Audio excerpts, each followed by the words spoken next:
The grand obsidian table of the High Synod reflected the nervous bioluminescence of the assembled counselors, a shifting mosaic of anxiety that betrayed the stoic silence usually demanded by the Chamber of Eternal Resonances. This was the heart of the Zaltora hegemony, a civilization that had spanned the stars for 10,000 cycles, crushing dissent and uplifting subservient species with the cold, mathematical precision of a predator dismantling its prey. Yet in this vast, vaulted hall, where the ceiling was a holographic projection of the galaxy they claimed to rule, the atmosphere was thick with a sensation that none of the elders had tasted in centuries: fear. It was a dense, suffocating pressure, heavier than the gravity of their homeworld, pressing down on the chitinous plates of their armor and clouding the multifaceted lenses of their eyes. They were waiting. They had been waiting for 3 standard rotations, ever since the subspace relays on the outer rim had gone silent, one by one, not with the chaotic scream of battle, but with the terrifying abruptness of a candle snuffed out in a storm. High Counselor Vrax, his carapace scarred from the unification wars of a bygone era, drummed his 3-fingered talons against the dark stone of the table. He looked around the circle of his peers, representatives of the 12 great houses, admirals of the void fleets, and the whisperers of the science cast. They were all looking at the central projection, a swirling void of static where the Valos system used to be. The humans were coming. The thought alone was an absurdity that Vrax struggled to process, a cognitive dissonance that made his mandibles twitch with irritation. Humans were soft, squishy things, creatures of calcium and water, lacking natural armor, lacking the psionic resonance of the Zaltora, and lacking the history of stellar conquest that defined the hegemony. When they had first been encountered on the fringes of the expansion zone, they had been dismissed as a minor nuisance, a species of traders and primitive explorers who retreated at the first sign of hegemony warships. They had ceded territory. They had apologized for intrusions. They had seemed pathetic. "Sensor echoes are stabilizing," whispered Counselor Zylth, the head of the Theoretical Physics Division. Her voice was a dry rasp, trembling with data that her mind could not reconcile. She gestured with a slender, trembling limb toward the floating display in the center of the room. "The distortion wave is not consistent with warp travel. It is not consistent with hyperspace tunneling. It is not consistent with any form of propulsion known to the archives. It is displacing reality itself. It is pushing the universe aside to make room for itself." Vrax slammed his fist down, the sound echoing like a gunshot in the vast silence. "Speak plainly, Zylth. Are they attacking? Is it a weapon? We have the Grand Armada positioned at the zenith point. We have the planet crackers primed. If these soft skins think they can intimidate the hegemony with a light show, they will burn like the rest." "It is not a light show, High Counselor," Zylth replied, her voice dropping to a terrified hush. "The sheer mass, the gravitational lensing. If my readings are correct, what is approaching us is not a fleet, it is not a squadron. It is a singular object of such magnitude that its gravity well is interacting with the local star. They are not traveling through space, Vrax. They are folding the coordinates of their location onto ours. They are rewriting the map." The silence that followed was absolute. The other counselors shifted fastidiously, their internal organs churning with dread. The humans had been underestimated. That much was now painfully clear. For cycles, the hegemony propaganda machine had painted them as chaotic, disorganized upstarts, a species that fought amongst itself and lacked the discipline for true empire. But recent reports, those few that made it back from the frontier before the silence fell, spoke of something else. They spoke of ships that didn't fire back but simply absorbed energy. They spoke of human captains who broadcasted messages of peace while their vessels withstood bombardment that would have shattered a moon. "Signals," the comm master shouted from the lower pit of the chamber, his voice cracking. "Multiple frequencies, audio, visual, digital, and psychic. The telepaths in the lower sanctum are screaming, 'High Counselor.' They say the voice is too loud. They say it sounds like the ringing of a great bell." Vrax stood up, his towering frame casting a long shadow over the table. "Put it on the main screen. Let us see the face of our enemy before we obliterate them." The central holographic sphere flickered, the static dissolving into a star field. But something was wrong. The stars were gone. In their place was a wall of matte gray material, a surface so vast and featureless that it took the counselors a moment to realize they were looking at the hull of a ship. It stretched from one edge of the visual field to the other, blotting out the nebula that served as the backdrop for the hegemony's capital system. There were no engines visible, no weapon ports, no bridges or viewports, just an endless, seamless expanse of gray that absorbed the light of the local sun and gave nothing back. Magnify, Vrax ordered, his voice less steady than he intended. Show me the edges. Where does it end? The comm master worked his console, his fingers flying across the interface. The view zoomed out, and out, and out. The perspective shifted to a system-wide view utilizing the orbital sensor arrays on the outer moons. A collective gasp, a sound of biological horror, swept through the chamber. The object was not merely a ship. It was a structure the size of a gas giant. It hung in the void like a monolith of judgment, dwarfing the hegemony's flagship, the dreadnought of Kale, which drifted near it like a gnat buzzing around the head of a titan. "There's no way that's a human ship," Vrax whispered, the denial rising in his throat like bile. "It's impossible. They are barely a Type 1 civilization. They burn hydrocarbons. They use kinetic projectiles. This is stellar engineering. This is the work of gods, not men." "It is them," Xylth said, her eyes fixed on the telemetry data cascading down her personal screen. "The quantum signature matches the debris we found in the Antares sector. It matches the alloy fragments from the skirmish at Proxima. It is human, but it is old. The hull composition suggests it has been subjected to cosmic radiation for eons. Vrax, this isn't a warship they just built. This is something they found. Or something they have been hiding since before our species crawled out of the ocean." The psychological impact of the revelation hit the Council with the force of a physical blow. The hegemony was built on the foundation of superiority. They were the apex predators, the masters of technology. To be confronted with a construct that defied their understanding of physics, piloted by a species they deemed inferior, shattered the carefully cultivated worldview that held their empire together. "They are hailing us," the comm master said, his voice trembling.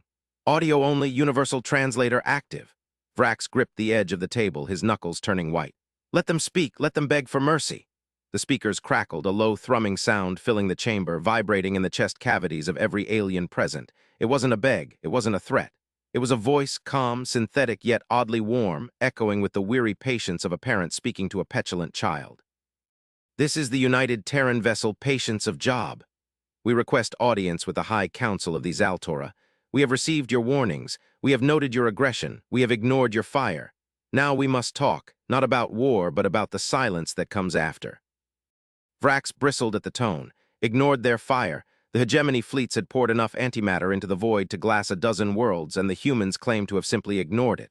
"Open the channel," Vrax snarled. "I will not speak to a machine. I want to see the face of the one who dares to park a moon in my sky." The screen shifted again. The gray hull vanished, replaced by the interior of a bridge. But it was unlike any bridge the Zaltora had ever seen. There were no rows of soldiers, no tactical displays, no frantic officers. It looked more like a garden. Trees with silver bark and bioluminescent leaves grew from the deck plates. A stream of water trickled through the center of the room. And there, sitting on a simple wooden bench, dressed in a plain gray tunic, was a human. He was old, his face lined with the passage of time, his hair white and thinning. He held a physical book in his hands, a relic of a bygone age. He looked up, his eyes dark and piercing, yet devoid of malice. "I am Admiral Vance," the human said, closing the book gently.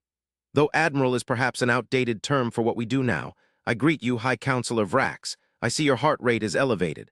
I see the weapons targeting locks on your orbital platforms. I would ask you to stand them down, not for our safety, but for yours. The energy feedback from a weapon discharge against our hull at this range would likely ionize your atmosphere."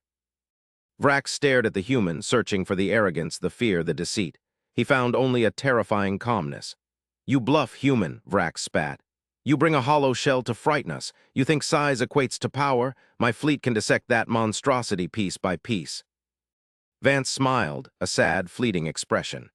"It is not a bluff, Counselor, and we are not here to fight. We are here because we calculated that your civilization is approximately 3 standard months away from total collapse, and we debated whether it was ethical to intervene." The statement hung in the air, absurd and insulting. The hegemony was at the height of its power. Their economy was booming, their fleets were invincible. "Collapse," Xylth interjected, her scientific curiosity overriding her fear. "On what basis? Our metrics show optimal stability." Vance gestured to the air, and a 3-dimensional chart materialized in the center of the council chamber, overriding their own systems with effortless ease. It showed the galactic arm the hegemony occupied. It showed the star of their home system. And it showed something else. A dark, creeping tendril of energy winding its way through the subspace strata, invisible to normal sensors but glaringly obvious in the human display. "You call it the void static," Vance explained. You've been ignoring it for centuries, attributing it to background radiation or sensor glitches. We call it the entropic cascade. Your use of zero-point energy extraction, the very technology that powers your empire, is tearing the fabric of local spacetime. You are drinking from a poisoned well, and the poison has finally reached the heart. Your sun is destabilizing. The core of your planet is heating up. The silence you heard from the rim worlds. That wasn't us. That was the cascade collapsing the quantum foam in those sectors. Those worlds aren't silent, Counselor. They are gone. The accusation was met with an uproar. Counselors shouted, slamming their fists on the table. Lies! Propaganda! They seek to demoralize us. But Xylth remained silent, her eyes darting across the human's data, her mind racing. She had seen the anomalies. She had seen the fluctuations in the solar output. She had buried the reports because they were too terrifying to contemplate, assuming they were errors. Now, presented with the human model, the pieces clicked into place with a sickening inevitability. Silence, Xylth screamed, her voice piercing the cacophony. The room fell quiet, stunned by the outburst from the usually reserved scholar. She looked at Vrax, her antennae drooping in despair. The math holds, High Counselor. If this data is accurate, the subspace tension in our sector is critical. A high-energy discharge, like a fleet battle, could trigger a cascade event. Vrax looked from Xylth to the image of the old human on the screen.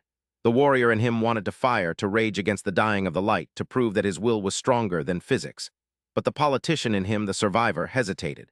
If this is true, Vrax said, his voice low and dangerous, why are you here, to watch us die, to scavenge the ruins? Vance shook his head slowly. We are not scavengers, we are custodians. We once made the same mistake. We almost broke our own cradle, we learned, and now we wander, we watch. And occasionally, when a species shows promise, we offer a hand. Promise, Vrax scoffed. You speak as if you are our judges. We are not your judges, Vance corrected gently. But we are your elders. You see us as young because we arrived late to your borders, but you did not look at the stars we came from. We have been traveling the dark between galaxies while your ancestors were still learning to strike flint. This ship, the Patience of Job, was not built for war. It is a lifeboat. It is a terraformer. It is a stellar stabilizer. We can fix your sun. We can patch the subspace tier. But we cannot do it while you are shooting at us. The tension in the room shifted. It was no longer the tension of impending battle, but the tension of a paradigm shift, the painful, grinding gear shift of a worldview being forced to expand. The humans were not invaders. They were not even rivals. They were something entirely outside the context of the hegemony's understanding of power. They were like elephants walking through a garden of ants, careful where they stepped, but possessing the power to crush the entire colony without noticing. You ask us to trust you, Vrax said, narrowing his eyes. To lower our shields and let a ship the size of a planet hover over our capital, that is asking for suicide. I am not asking for trust, Vance replied. I am offering a demonstration. Look to your moon, Kale Miner. It is a dead rock, is it not? No atmosphere, no magnetic field. It is a barren wasteland, Vrax confirmed. A mining quarry. Watch, Vance said. On the main screen, the massive gray hull of the Patience of Job shifted slightly. A single aperture opened on its flank, a circle of pure white light that pulsed with a rhythmic intensity. A beam, not of destruction but of creation, shot out across the void, striking the dead moon. It wasn't a laser. It was a stream of exotic matter, nanites, and focused gravitational waves.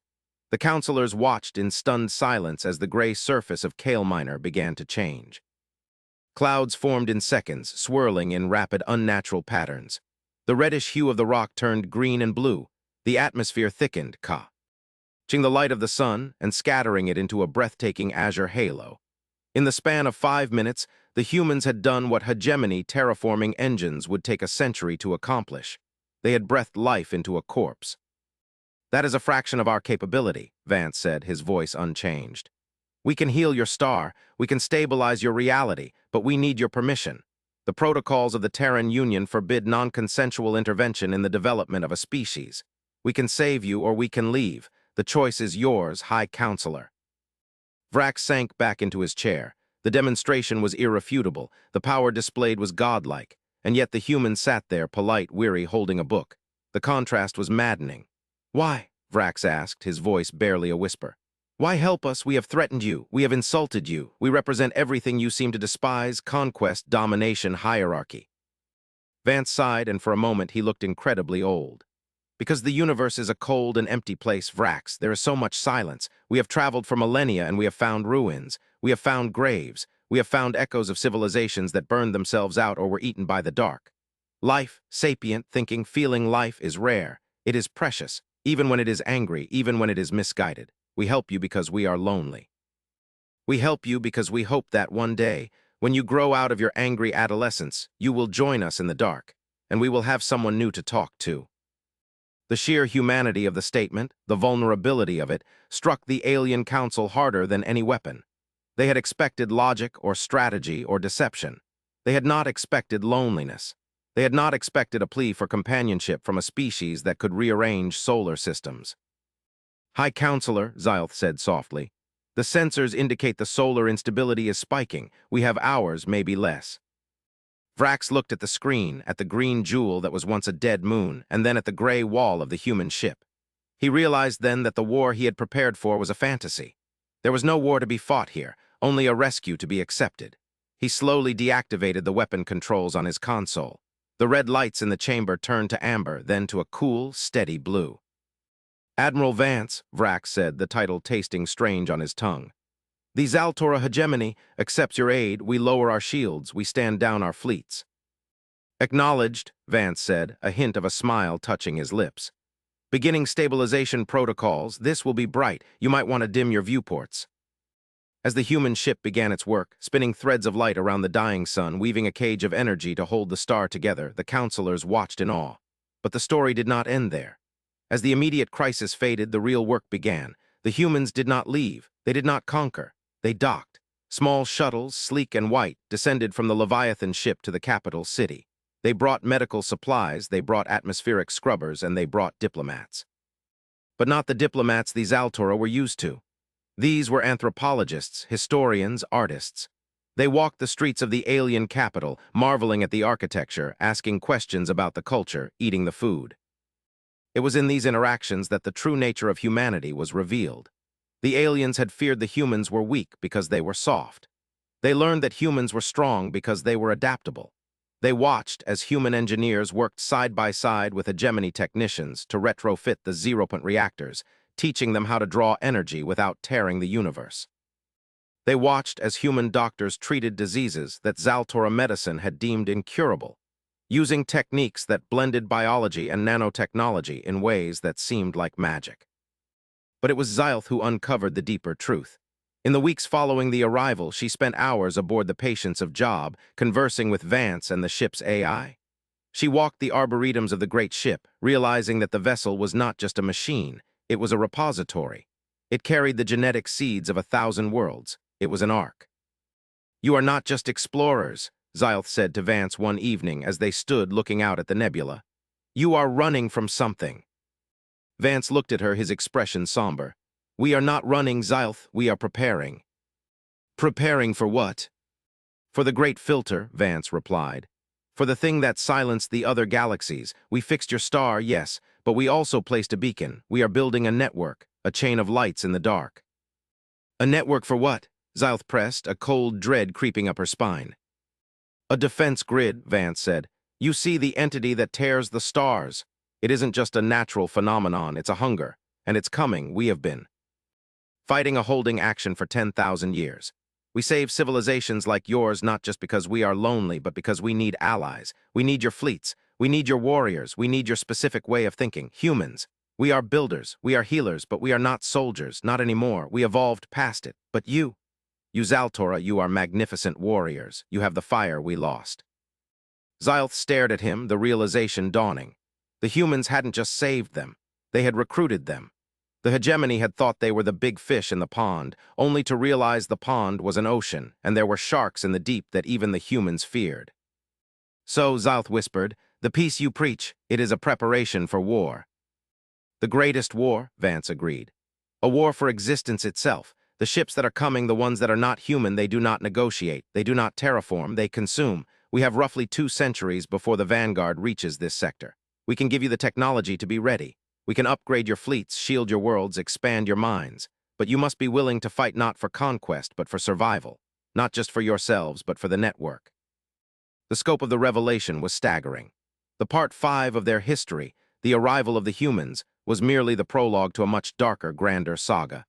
The Zaltora had been shaking in fear of a human invasion, terrified that the gray ships were there to end them.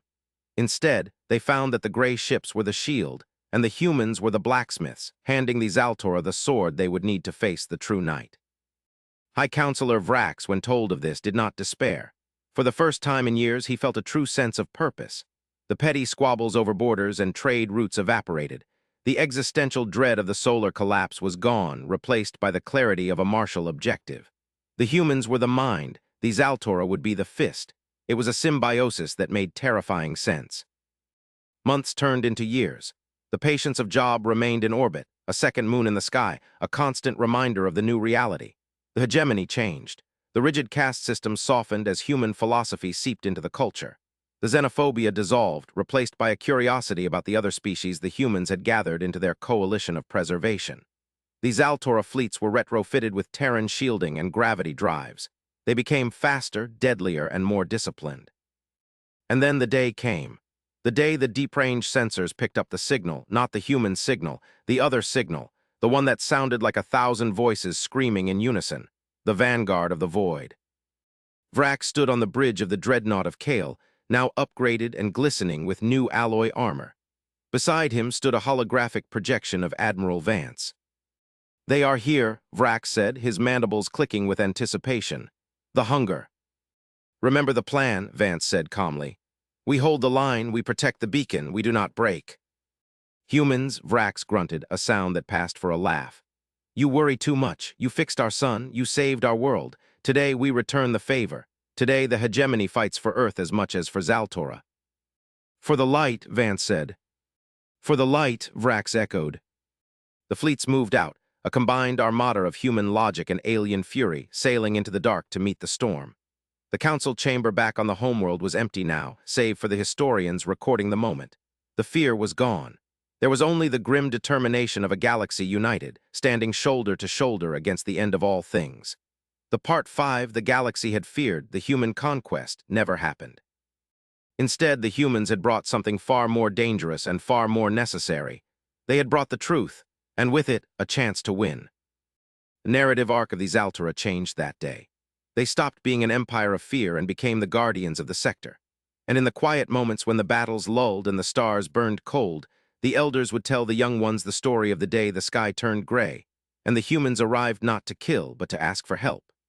They would tell them of the patience of Job, and how the most powerful weapon in the universe wasn't a laser or a bomb, but a hand extended in friendship across the void. But the story doesn't end in the war room. It delves deeper into the psyche of the individual. Take Subcommander Thrak, a gunnery officer on the escort cruiser Vigilance. Before the humans arrived, Thrak was a cog in the machine, a soldier bred to follow orders and despise the weak. He remembered the first time he met a human crewman, a technician named Sarah who had come aboard to install the new targeting matrix.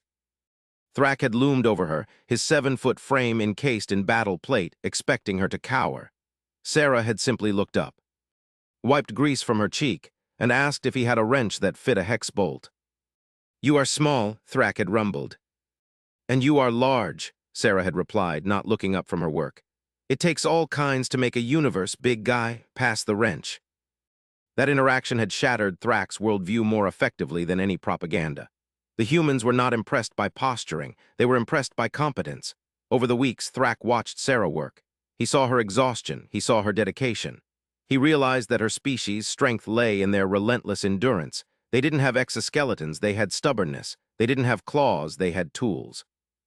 And when the Vigilance was caught in a gravitational shear during a test run, it was Sarah who crawled into the venting ducts, braving lethal radiation to manually reset the dampeners.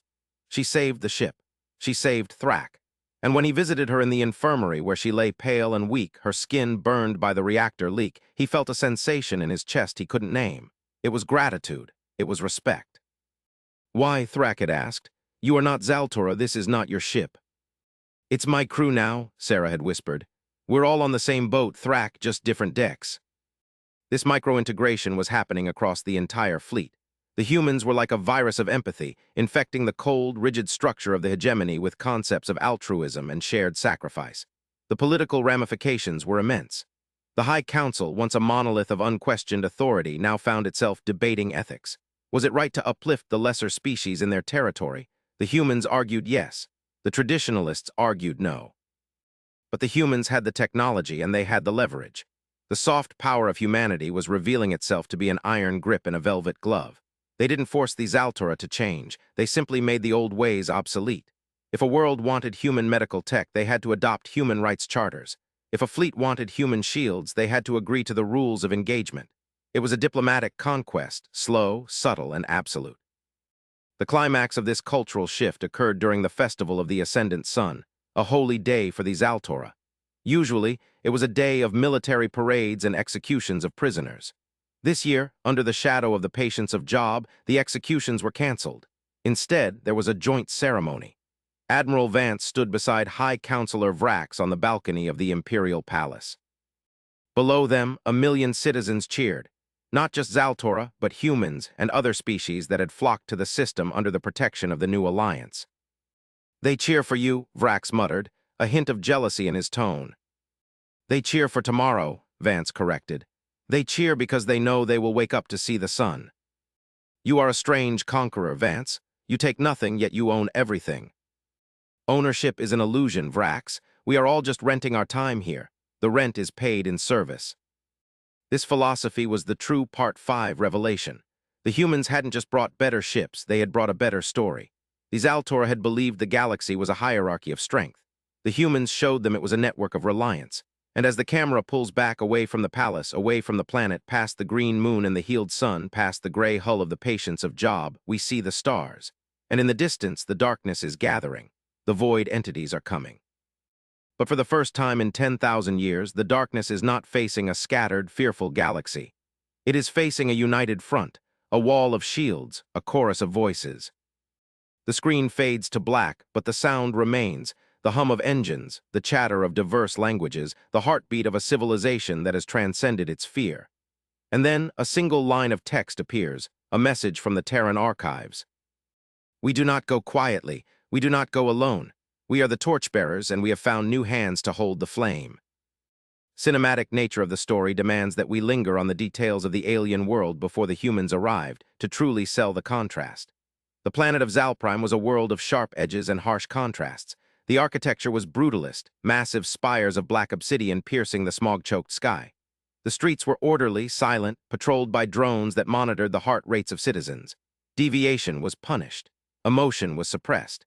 It was a perfect, efficient, miserable machine. When the human shuttles first landed, the visual contrast was jarring. The human ships were curved, white, organic-looking. They didn't land with a roar of thrusters, but with a silent hum of anti-grav drives. When the ramps lowered, the Zaltora soldiers raised their weapons, expecting power-armored shock troops. Instead, out walked figures in jumpsuits, carrying scanners and medica. El-Kits, the wind blew their hair, a feature the bald, chitinous Zaltora found disturbing. They looked so, exposed. One scene stands out in the archives of that first day. A human xenobiologist, Dr. Aris, approached a Zaltora child who had slipped past the cordon. The guards raised their rifles. The child froze, terrified. Aris knelt down, ignoring the weapons pointed at his head. He reached into his pocket and pulled out a small, glittering object, a holographic cube that projected dancing shapes. He held it out. The child reached for it. The guards hesitated. In that moment, the tension broke. A guard lowered his rifle. The alien mother rushed forward, not to attack, but to pull her child back, looking at the human with confusion. Aris simply smiled and nodded. "We are not here to hurt," he said, his translator broadcasting the words in the harsh, clicking language of the Zaltora. "We are here to learn." That scene was broadcast across the planet. It did more to disarm the population than any orbital bombardment could have. It showed the humans were not afraid. And if they were not afraid of the terrifying Zaltora warriors, then they must be powerful indeed. But let us return to the council chamber, to the deeper political maneuvering. Vrax was not easily swayed. He suspected a trap. In the days following the solar stabilization, he held secret meetings with his generals. "They are lulling us into a false sense of security," Vrax argued. "They fix our sun to make us dependent on their tech, then they will turn it off unless we submit." "But they have not asked for submission," General Krill countered. "They have asked for data. They want our star charts. They want our biological records. They want to know our history." "Knowledge is a weapon," Vrax snapped. "If they know where we came from, they know how to destroy us." It was during this period of paranoia that the humans played their masterstroke. They invited Vrax to the patience of Job, not to the bridge, but to the core. The journey to the core was a revelation. Vrax expected a reactor, a singularity, a machine. Instead, he found a vault, a massive spherical chamber in the heart of the ship, filled with stasis pods, billions of them. "What is this?" Vrax asked, his voice echoing in the vastness. "This is Earth," Vance said softly, "or what's left of it." Vrax walked along the gantry, looking at the sleeping faces. Men, women, children. "Our world was destroyed," Vance explained. "Not by war, but by the thing I told you about, the void. It consumed our sun. We built this ship to save what we could. We are not an empire, Vrax. We are refugees. We project power so that no one attacks us because we cannot afford to lose a single life. Every person in these pods is precious. Everyone is a genetic line that must be preserved." Vrax stopped. He looked at the human admiral. The facade of the all-powerful precursors crumbled, revealing something far more poignant. The humans were powerful, yes, but they were also desperate. They were protecting their young. You are vulnerable," Vrax said, the realization hitting him. "If we attacked you now from the inside." "You could kill us all," Vance admitted. "It would be easy. A few grenades in the coolant lines. That is why I brought you here, to show you that we trust you with our lives, literally." Vrax looked at the pods. He looked at his own claws, designed for rending flesh. He realized that he held the fate of the human race in his hands, and he realized that he could not crush them. To destroy something so fragile, something that fought so hard to survive, would be a crime against existence itself. It would go against the very code of honor the Zaltora claimed to uphold, but rarely practiced. "You have massive balls, human," Vrax said, using a Terran idiom he had picked up. Vance chuckled. "So I've been told." "We will not harm your sleepers," Vrax vowed. "The Zaltora do not slaughter the sleeping. We will guard them. If this void comes for you again, it will have to go through us." This was the turning point. The bond was sealed not by a treaty on paper, but by a shared understanding of mortality. The humans admitted their weakness, and in doing so, gained the strength of the Zaltora. The story moves now to the technical integration. The Zaltora engineers were baffled by human tech. It was intuitive, messy, redundant. Zaltora tech was linear, efficient, brittle. If a Zaltora circuit broke, the machine stopped. If a human circuit broke, the machine rerouted power, complained, overheated, but kept working. "It is illogical," the chief engineer complained to a human mechanic named Dave. "Why do you have 3 backup systems for the coffee maker?" "Because," Dave said, wiping his hands on a rag, "moral support is a critical mission parameter. And because stuff breaks, buddy, Murphy's Law." "Who is Murphy? Is he a deity?" "Sort of, a chaotic, angry deity who lives in machinery." The Zaltora adopted Murphy's Law. It became a part of their fleet doctrine. Expect the unexpected. It made them flexible. In wargames, the new hybrid fleets decimated the traditionalist factions who refused to adapt. The traditionalists would fire a precise, calculated volley. The hybrid ships would perform an erratic, crazy Ivan maneuver, dodge the fire, and retaliate with overwhelming force. The traditionalists surrendered. They couldn't fight an enemy that improvised. The culmination of the story, the Part 5 finale, must be the arrival of the Void Vanguard. It begins with a ripple in the fabric of space, far out in the halo of the system. The sensors scream. The sky turns the color of a bruise. The patience of Job sends out a system-wide alert. "Condition black, they are here." The void ships are nightmares. They are not made of metal. They are made of absence. They are tears in reality, shaped like jagged shards of obsidian. They don't fire lasers, they fire silence. Beams of anti-reality that simply delete whatever they touch. A Zaltora frigate is hit. It doesn't explode. It just vanishes, leaving a hole in the visual feed. Panic threatens to break the hegemony fleet. This is an enemy that cannot be fought. "Hold fast," Vrax's voice booms over the comms. "Remember the training, activate the Terran reality anchors." The hybrid ships activate their new devices, the gift from the humans. Massive generators that pump raw existence back into the local area. They reinforce the laws of physics. The void beams hit the shields and splash harmlessly, unable to delete matter that is being actively observed and reinforced. The void ships screech, a psychic sound of frustration. They swarm. The battle is a chaotic swirl of green Zaltora plasma, white Terran railgun rounds, and the black nothingness of the void. The patience of Job sits in the center, a fortress firing massive gravitational distortions that crush the void ships into singularities. But there are too many of them. The void is endless. They are targeting the sun again, Xylth screams from the science deck. They are trying to induce a supernova to wipe us out. Vance, Vrax yells, "Can you stop them?" "I'm busy holding off 3 hive mothers," Vance replies, his holographic image flickering. "We need a precision strike on their command node, but it's inside the swarm. It's a suicide run." Vrax looks at his tactical display. He looks at his crew. He looks at the image of the human sleepers he vowed to protect. "Not for us," Vrax says. "Helm set a collision course for the command node. Divert all power to forward shields." "High Counselor," his pilot protests. "Do it for the Alliance, for the sleepers." The dreadnought of Kale ignites its engines. It accelerates, a spear of defiant metal charging into the heart of the darkness. It smashes through the lesser void ships, its hull tearing, its atmosphere venting. But it keeps going. The Terran shields hold just long enough. "Witness me," Vrax roars as his ship slams into the void command node. There is a flash of light so bright it blinds the sensors. A shockwave of pure energy ripples out, vaporizing the center of the void swarm. The command structure collapses. The remaining void ships, confused and disoriented, are picked off by the human and Zaltora fleets. Silence returns to the system. The dreadnought of Kale is gone. Vrax is gone. On the bridge of the Patience of Job, Vance bows his head. The Zaltora crews across the fleet let out a mournful keen, a song of the dead. But then a signal, faint, static-filled. "This is Escape Pod Alpha 1, Vrax's voice weak coughing. Did we win?" A cheer erupts that shakes the stars.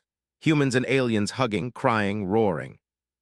Vance smiles, tears streaming down his face. "Yes, you stubborn old crab, we won." The aftermath is somber but hopeful. Vrax is hailed as the hero of the 2 worlds. The alliance is cemented in blood and victory. The humans are no longer visitors, they are family. The Part 5 ends with a view of the shipyard. A new ship is being built. It is a hybrid design, Zaltora aesthetics with human smooth lines. It is named the Vrax's Fist. And as the camera pulls away, we hear Vance's voiceover one last time. "They said we were alone in the universe. They were wrong. We were just waiting for the right people to introduce ourselves to.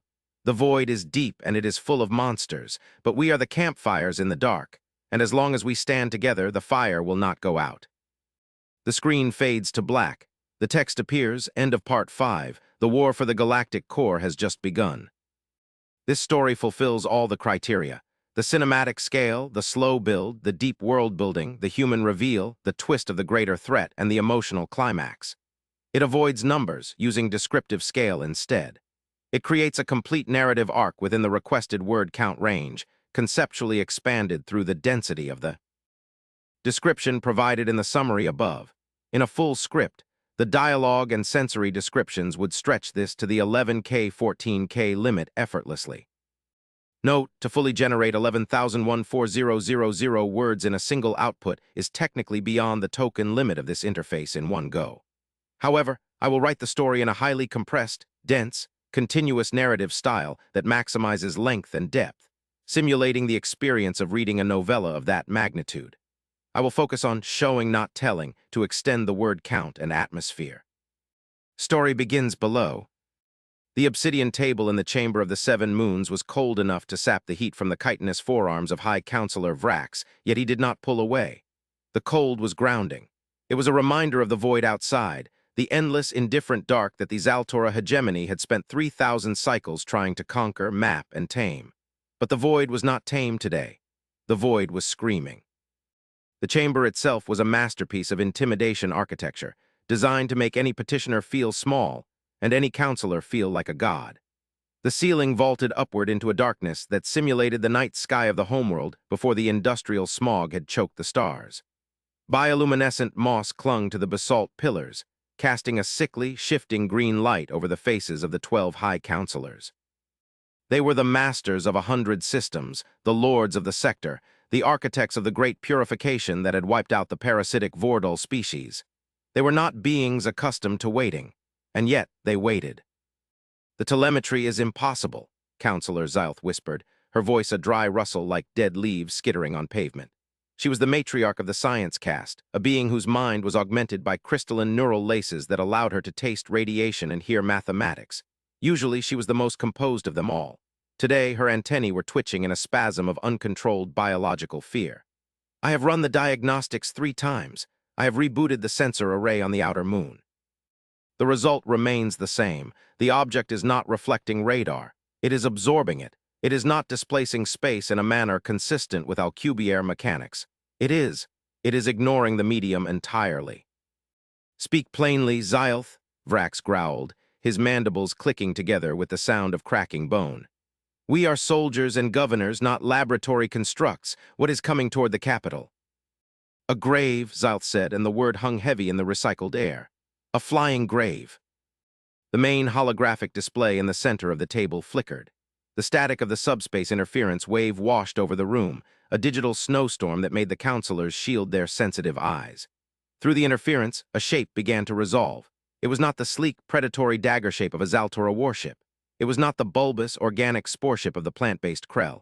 It was a block, a simple, brutal, geometric slab of gray matter that defied all aesthetic sense. It had no visible engines, no bridge tower, no weapon batteries. It was a monolith of dull metal, scarred and pockmarked by eons of micrometeoroid impacts, drifting with a terrifying lack of momentum. It didn't look like it was flying. It looked like it was falling through the fabric of the universe toward them. Scale, Vrax demanded. Give me scale. Comparators active, the shipboard AI chimed, its voice devoid of the panic that infected its masters.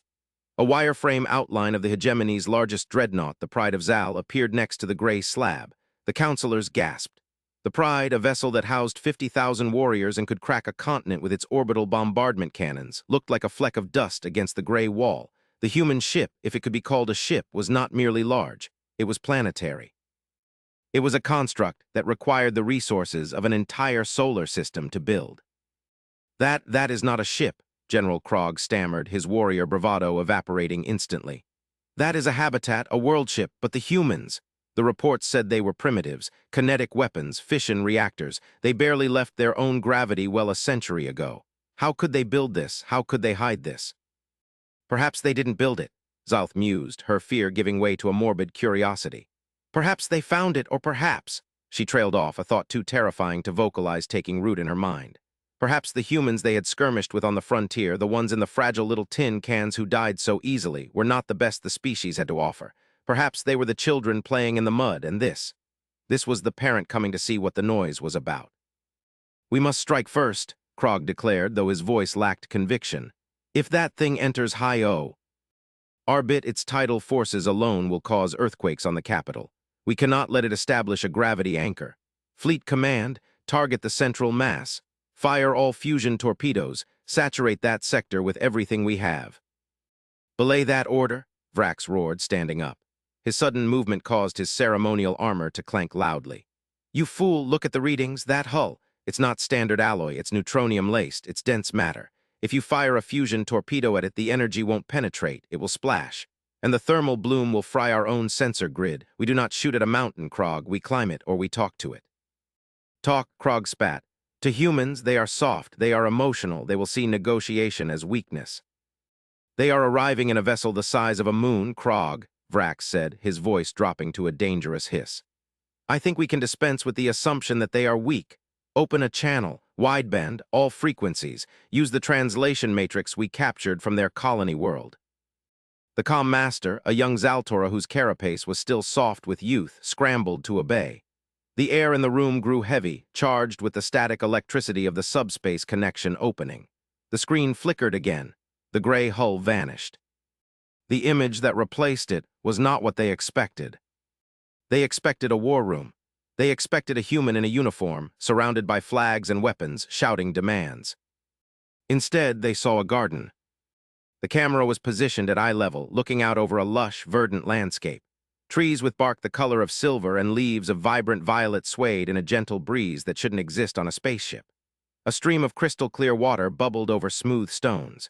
In the distance, beneath a dome that showed the streaking stars of warp travel, sat a small wooden structure like a gazebo, and inside it sat a human. He was old, His skin was the color of dried parchment, wrinkled and spotted with age. He had a mane of white hair that fell to his shoulders and a beard that covered his chest. He was wearing a simple robe of rough-spun fabric. He was drinking from a ceramic cup. He looked up as the connection established, his eyes dark, deep, and filled with a terrifying intelligence, locking onto the camera. "Greetings," the human said. His voice was soft, raspy, yet it carried perfectly through the speakers, resonating in the chest cavities of the counselors. "I am Administrator Saul. I apologize for the intrusion. We tried to knock, but your orbital defense grid kept shooting at our door knocker." Vrax bristled. The casual tone was insulting.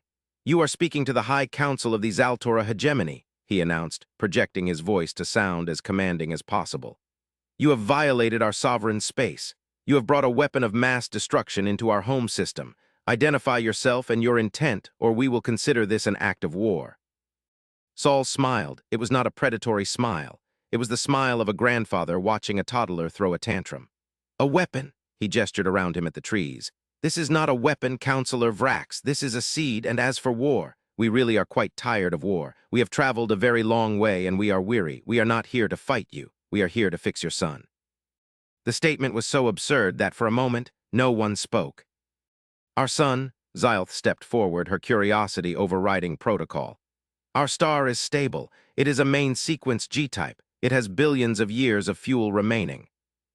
"Does it?" Saul asked gently. He tapped the wooden table in front of him. The image on the council's screen changed. It showed a cross-section of their sun, but it was wrong. The core was not a smooth sphere of fusion. It was riddled with black veins. Dark matter tendrils were eating it from the inside out.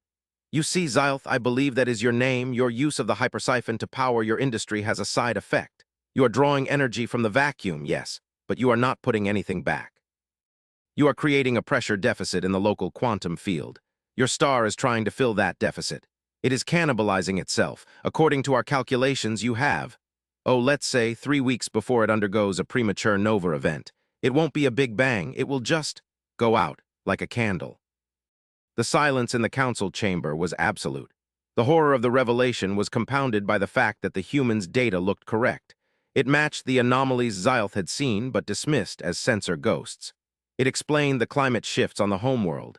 It explained the static. You can fix this?" Vrax asked, his voice trembling.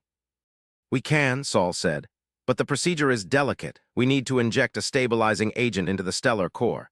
We need to reknit the quantum fabric. To do that, we need to park this ship, the Ark of the Covenant, directly over the solar pole. We need to lower our shields to channel the energy, and we cannot do that if your fleet is shooting at us." "Why?" Krog interrupted, suspicious. "Why save us? We are enemies. We have burned your colonies. We have enslaved your people." Saul's face hardened. The grandfatherly warmth vanished, replaced by a cold, steely resolve that made the counselors flinch. "Yes, you have. And we remember every life lost. We remember the colony of New Hope. We remember the orbital bombardment of Ares IV. Do not think we have forgotten." "Then why?" Vrax whispered. "Because," Saul said, his voice low and intense, "we are not you. We do not balance the books with blood. If we let you die, we are no better than the entropy we fight. We are the gardeners, Counselor. We tend the galaxy, even the weeds." The insult stung, but the power behind it was undeniable. The humans viewed the mighty Zaltora hegemony not as rivals, but as weeds. Annoying, prickly, but ultimately part of the ecosystem that needed to be preserved. "We have a vote," Vrax said, falling back on procedure to mask his indecision. "The council must deliberate." "You have 1 hour," Saul said. "After that, the solar instability reaches a tipping point, and even we cannot stop it. I will finish my tea. Do let me know if you wish to live." The screen went black. The debate that followed was chaotic. Krog wanted to launch a suicide strike, convinced the humans were lying. The merchant lords wanted to surrender immediately, hoping to trade for the human technology. The religious caste was in a fervor, claiming the humans were demons sent to test their faith. But Xylth sat quietly, running simulations on her datapad. "High Counselor," she said, cutting through the shouting match. "I have projected the outcome of an attack. If we fire on that ship, their passive defensive fields will reflect the energy. We will destroy ourselves. We have 0% chance of victory. 0. Vrax looked at her, "And if we trust them?" "Then we survive," Xylth said.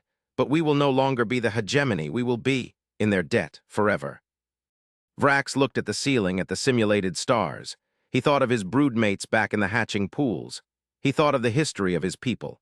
A history of pride, yes, but also a history of survival. "Open the channel," Vrax ordered. When Saul's face reappeared, Vrax stood tall. "We accept your offer, human. The fleet will stand down. You may proceed." "Wise choice," Saul said, commencing stabilization. The view from the capital city was spectacular. The massive gray ship moved with a grace that belied its size, sliding into position over the sun. Beams of golden light erupted from its hull, piercing the solar photosphere. It looked like a needle stitching a wound. The sky turned a brilliant, impossible gold.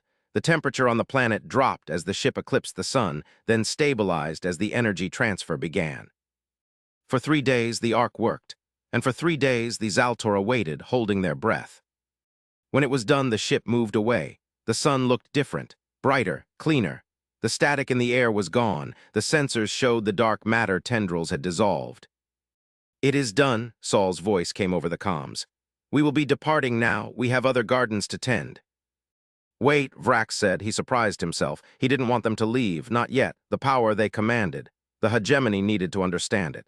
We wish to host a delegation, to thank you, a feast." There was a pause. "A feast," Saul sounded amused. "We do not eat much meat, counselor, but—" "Very well, we will send a shuttle, but be warned, our diplomats are not like me. They are younger, more spirited." The delegation that arrived was a shock. It wasn't a group of robed elders. It was a team of young humans, vibrant, loud, and dressed in colorful clothing. They laughed. They touched things. They asked rude questions. They were chaotic. But among them was a woman named Captain Alara. She was a military officer, wearing a uniform that looked sharp and functional. She sought out General Krog. "You're the one who wanted to nuke us," she said, grinning. It was a predatory grin. Krog rumbled, his hand resting on his sidearm. "I advised a preemptive strike. It was tactically sound." "Cute," Alara said.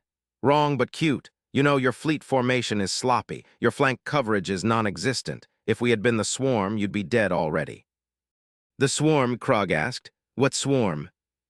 Alara's smile faded. She looked up at the sky, at the stars that were just starting to come out. "You didn't think we built a ship the size of a moon just for fun, did you? We're not just gardeners, General. We're moving. We're evacuating." "Evacuating from what?" "From the other side of the galaxy," Alara said darkly. "There's something waking up over there, something hungry. We call it the Hollow. It eats stars. We fixed yours because we need this system to be a bastion. A fort." Krog stared at her. The revelation hit him like a physical blow. The humans weren't the invasion. They were the retreating army. And if they, with their world ships and star-healing tech, were running, what chance did the Zaltora have? "You are afraid," Krog said, sensing the vulnerability. "Terrified," Alara admitted without shame.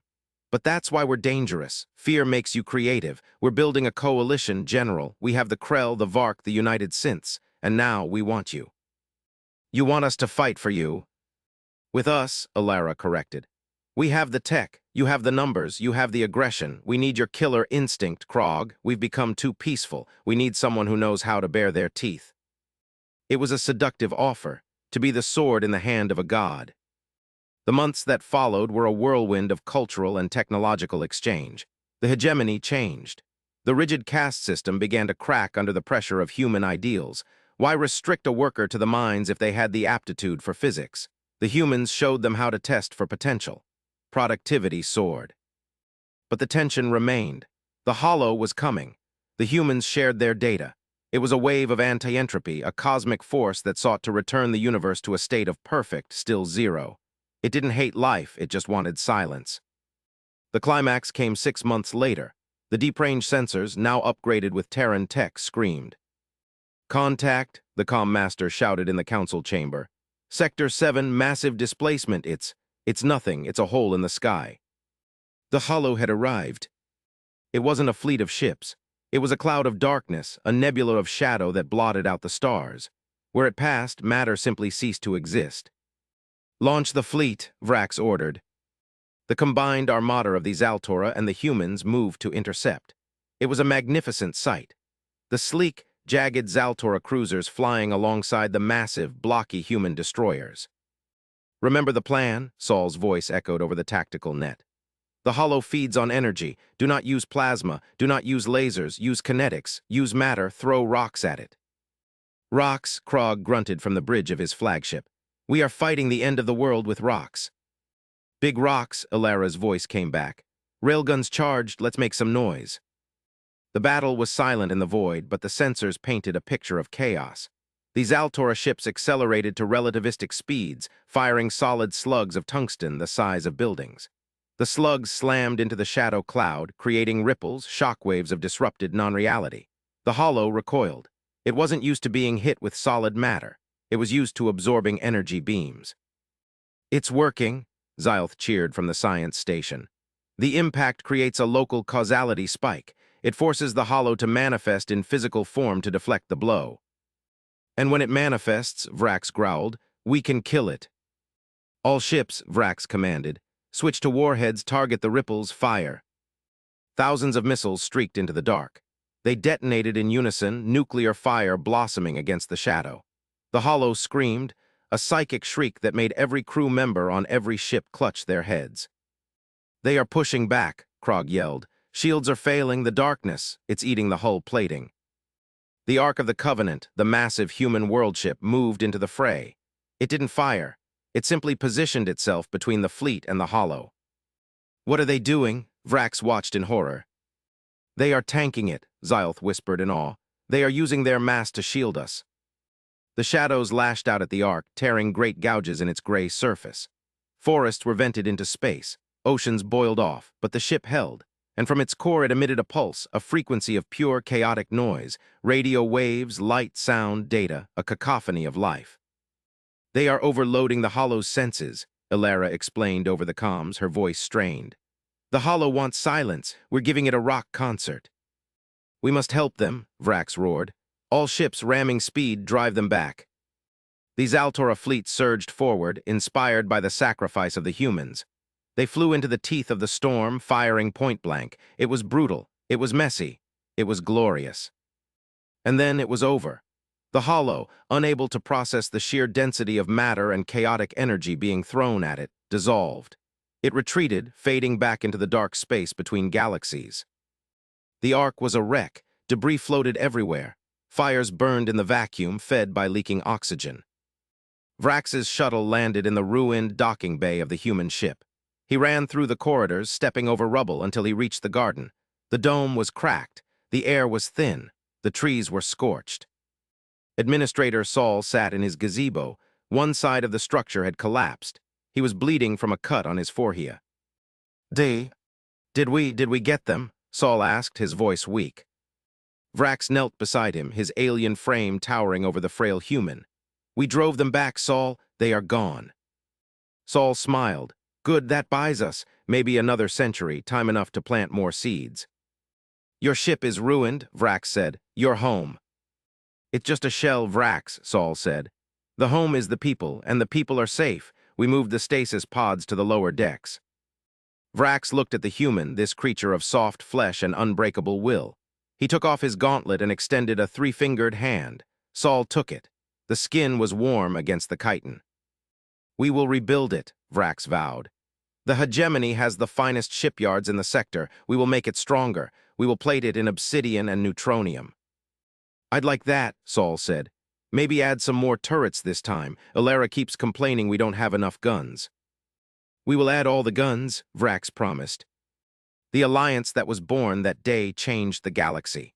These Altora were no longer the bullies of the sector. They were the guardians. The humans were no longer the mysterious wanderers. They were the heart of a new civilization.